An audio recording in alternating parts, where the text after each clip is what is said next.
Estoy conduciendo en el que considero uno de los lugares más extraños de todo el mundo. Acabo de cruzar la frontera de Israel a Cisjordania. Si observas un mapa del lugar por donde estoy transitando, verás un revoltijo de pueblos y aldeas palestinas marcadas en color verde y asentamientos israelíes marcados en color azul.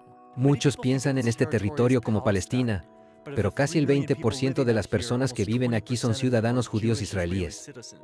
A los israelíes que viven aquí se les llama colonos. Viven en Cisjordania, pero son ciudadanos de Israel.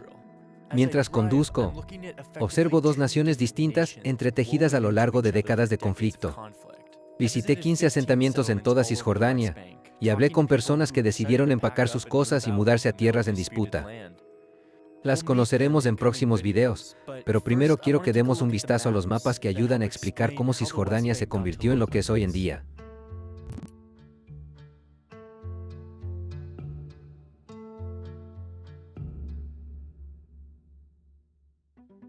Volvamos a 1948, cuando el mapa era muy distinto. En esa época, toda esta tierra era controlada por Gran Bretaña, y debido a las crecientes tensiones entre judíos y árabes, la ONU colaboró con Gran Bretaña para dividirla en dos estados, el Estado de Israel para los judíos y el Estado de Palestina para los árabes.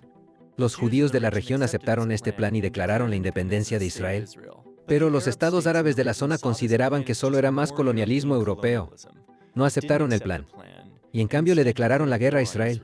Israel ganó la guerra y sobrepasó los límites propuestos por la ONU. Durante las negociaciones de paz, se trazó una línea de alto al fuego con tinta verde, conocida como la línea verde. No era necesariamente una frontera, solo una línea de alto al fuego, donde esto era el Estado de Israel, y esta sección era controlada por Jordania, que la había tomado durante la guerra. Los jordanos llamaron a esta tierra recién conquistada Cisjordania, por estar ubicada junto al río Jordán. El frágil alto al fuego se mantuvo hasta 1967, cuando Israel libró otra guerra con sus vecinos árabes. Israel no buscaba apoderarse de tierras en esta guerra, pero en tan solo 6 días de combate sobrepasó la línea verde y se apoderó de un extenso territorio, incluyendo toda la región de Cisjordania. Ahora Israel debía decidir si convertía a Cisjordania en parte del país, y si otorgaba la ciudadanía israelí y los derechos de voto al más de 1 millón de árabes de la región, si devolvía la tierra a sus enemigos jordanos, o si permitía que el pueblo estableciera su propio Estado palestino. Esto se convirtió en un gran debate en la política israelí. Muchos israelíes no solo vieron esta guerra que acababan de ganar como una victoria militar, sino como una señal religiosa de que los judíos debían regresar al lugar donde se desarrolló una gran parte de su historia, las colinas de la antigua Judea y Samaria, que constituyen todo el territorio de Cisjordania. Entonces, mientras el gobierno debatía qué hacer, civiles israelíes empezaron a mudarse a Cisjordania sin permiso alguno del gobierno. Comenzaron a construir hogares y establecieron una presencia judía en esta región. Inesperadamente, cualquier debate sobre qué hacer con Cisjordania debía tener en cuenta el creciente número de civiles israelíes que vivían allí. Pero el resto del mundo no estuvo de acuerdo. A medida que crecía la presencia de los colonos, la ONU emitió una resolución afirmando que los asentamientos carecían de validez legal y constituían un serio obstáculo para alcanzar una paz integral que fuera justa y duradera en Oriente Medio. Básicamente decía que esta actividad de los colonos era completamente ilegal. Así surgieron dos narrativas diferentes. Una planteaba que los civiles judíos se estaban mudando a terrenos principalmente vacíos que habían capturado en una guerra y que tenían una gran importancia histórica y espiritual para ellos. La otra, que fue la que la mayoría del mundo aceptó, afirmaba que estos ciudadanos estaban colonizando tierras para expandir su nación. A pesar de la condena internacional, aumentó el número de colonos en Cisjordania. En las décadas siguientes, cada vez más facciones del gobierno israelí comenzaron a respaldar el movimiento de colonos, asignando recursos públicos y otorgando permisos para construir. El Ministerio de Vivienda y el ejército israelí comenzaron a elaborar planes para desarrollar Cisjordania.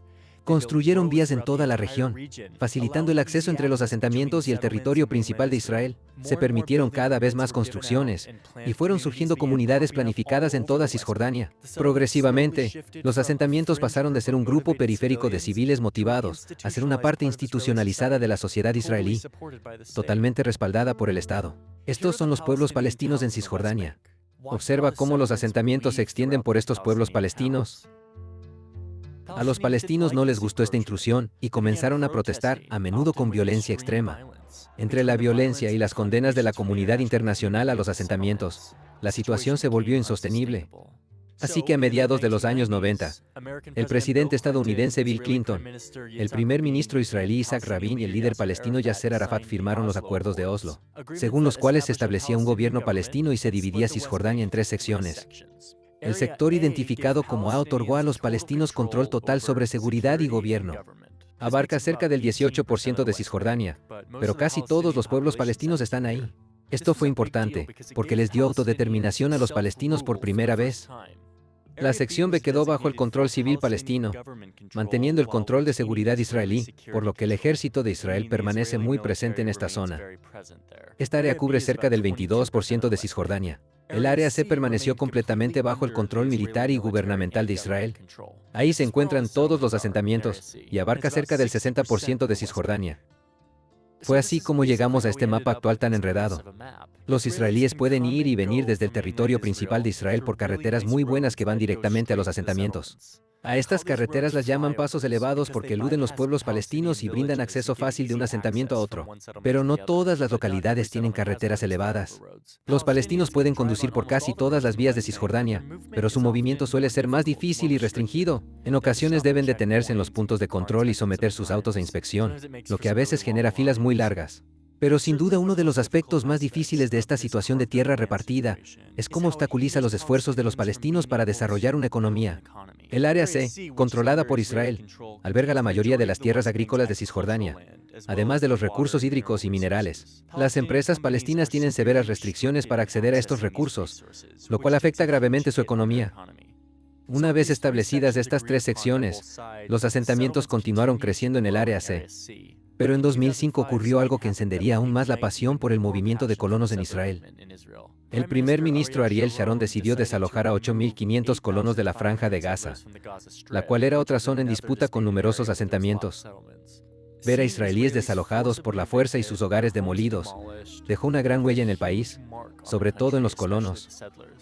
De inmediato intensificaron sus esfuerzos por establecerse en Cisjordania, y las cifras siguieron aumentando. La mayoría de quienes piensan en una salida a este conflicto proponen una solución de 2 estados, es decir, dar a los palestinos un estado en alguna parte de la región de Cisjordania. Pero si observas este mapa, verás que cada vez es más difícil alcanzar dicha solución.